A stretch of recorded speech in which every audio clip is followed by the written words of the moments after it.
Wala hong kawala itong si Senador Escudero.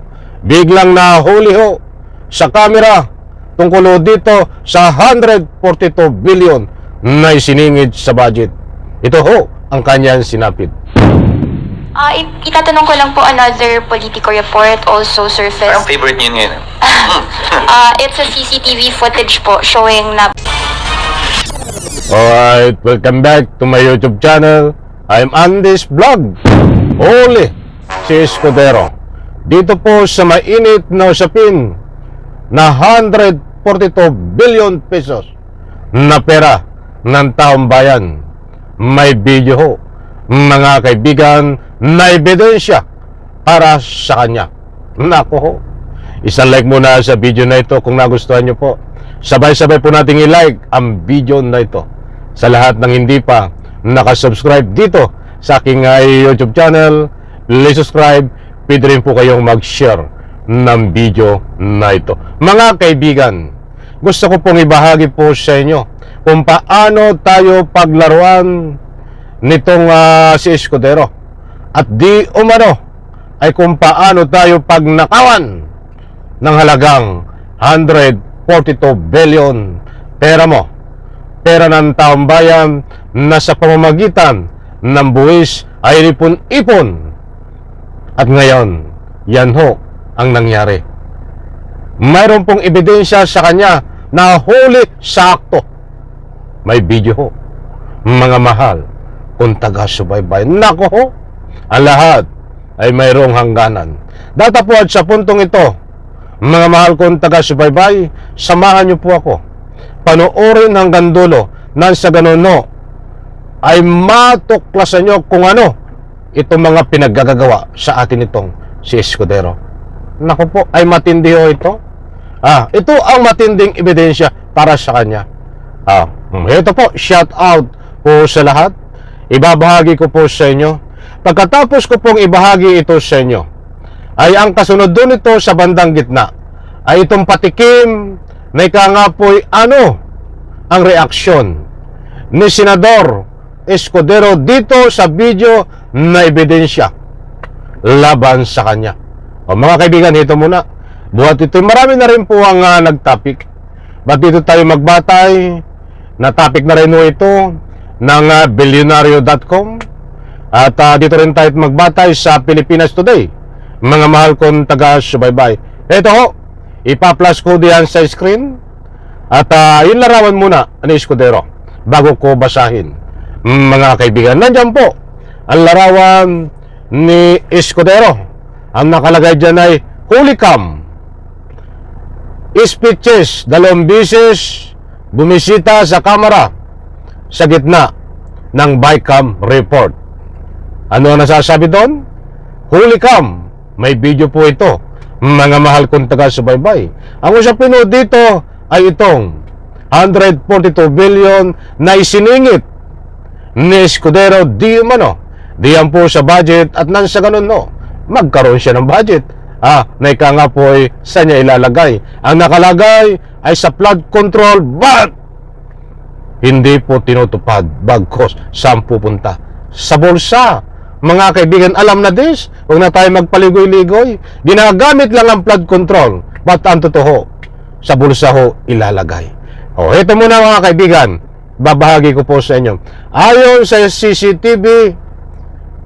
isang CCTV video na nakuha ng politiko mula sa security footage ng Batasan Pambansa Complex, makikita si Senate President Francis Chis Escudero kasama ng dalawang hindi kilalang individual sa loob ng naturang complex sa Quezon City.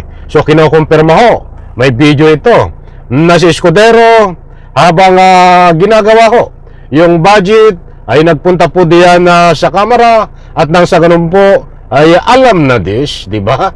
Anong gagawin mo doon, Escudero? Sinisigurado mo ba na mabibitbit mo itong 142 billion? Napakalaking pera po yan. Mga mahal kong taga-subaybay. Pera nyo, pera ng taong bayan sa pamamagitan ng buwis. Ito, namataan siya sa North Wing hallway ng complex na nakasuot ng rubber shoes maong punch at printed shirt noong Bonifacio Day, November 30, 2024, alas 2 ng hapon. Ito pa. Ang unang pagbisita ni Escudero ay 2 araw matapos magsimula ang Bicameral Conference Committee para sa 2025 General Appropriation Act at nasundan ng isa pang pagbisita sa Kamara.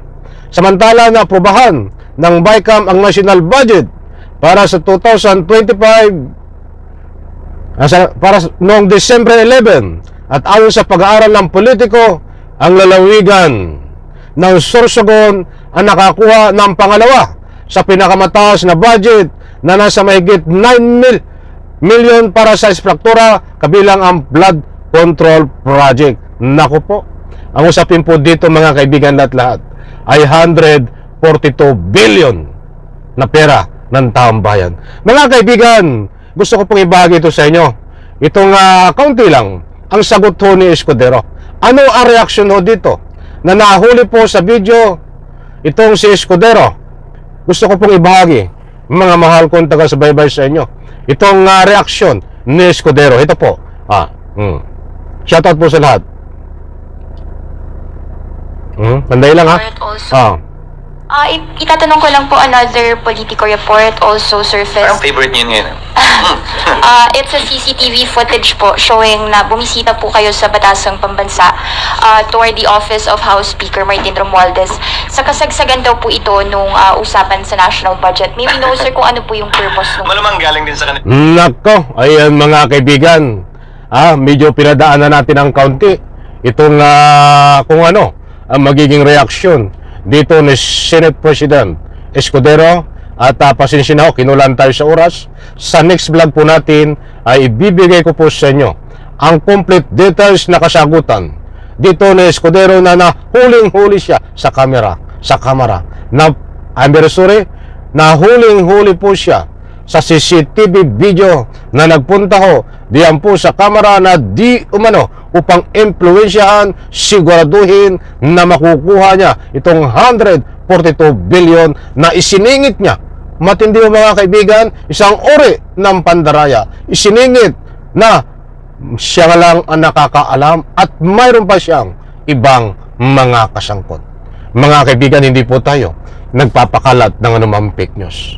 Karapatan po natin, karapatan nyo po, ungkatin ito kung bakit ito nagawa ni Escudero at dapat ho ito ay managot at ngayon ho, ang ating pamahalaan ay gumagawa ho ng investigasyon ho dito at magkakaroon ho ng masusing investigasyon para nang sa ganon matukoy ho dito kung ano ang katotohanan dito po sa 142 billion ni Escudero na ginagamit ho ang pangalang gagamitin sa paggawa ng flood control. But iba ho ang pupuntahan.